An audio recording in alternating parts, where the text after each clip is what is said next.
The belts would run off the large flywheel and run up to a jack shaft system. I can show you down at the far end. But one of these engines would run an entire factory downstairs and upstairs off a belt system, including at a generator to create hydro. Some of these were from lumber yards. One was from a piano factory. And your steam power to run these things normally is close to 100 pounds pressure. The boiler we have has two different safeties on it. One safety lets go at 105, the other one at 110. The guys operating the system had three other ways they could drop the pressure immediately. The reason being is that boiler, when it has 100 pounds pressure, if it blows, you magnify it by 10. It is then 1,000 pounds pressure when that steam is released. That's why a 100-pound boiler can blow an entire end of a building right out, because the steam pressure is multiplied by 10.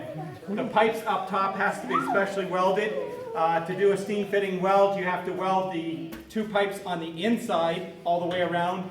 They have to be grounded and inspected. You weld them in the middle again, has to be grounded and inspected. Then there's an outside weld that has to be inspected. So those pipes are very secure when they're done because they are inspected so many times, and only the top welders can actually do it. Was there a two-way check valve? A two-way check valve? Yeah. There is check valves in various parts of them, depending on what you're working You're able to with. release pressure to up to a certain like PSI. Right, one at 105, one at 110 on our boilers. Now, depending on the boiler, there's different pressures.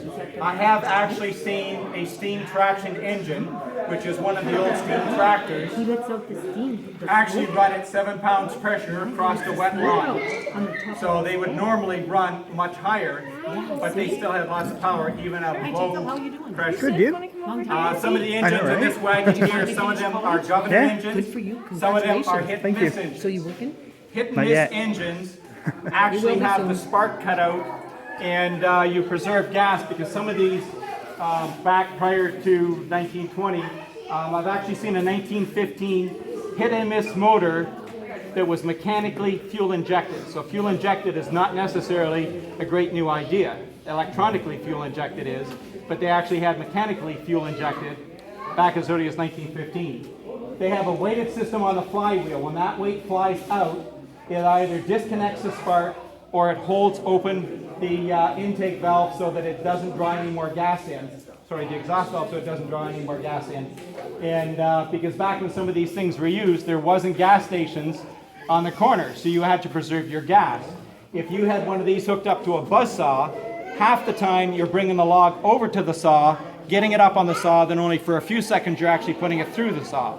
So when you're putting it through the saw, it would only slow down so much so those weight comes in, and then it would fire all the time if it had to. You were conserving fuel way back then because you needed to. So the ones that cut out the spark are hit and miss, and the ones that cut out the fuel are governor engines.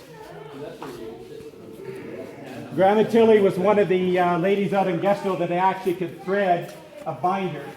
Watch the blades here that nobody pokes their eyes out with it. With the binder, there's a tongue that's on, right now this is the road position where you're pulling it down the road. When you're actually in the field, the tongue comes out the opposite way. It actually cuts the wheat, the blades go down, tip the wheat over onto the conveyor belt. The conveyor belt takes it up over into that unit over there. It combines the weight into a big enough bundle, and then it ties it with the binder twine and then picks it out. They would then make those sheaves into shocks, which is standing the sheaves up on end. Take one sheave, you twist it, put it on top so the rain would run off, and that was so the wheat could dry enough.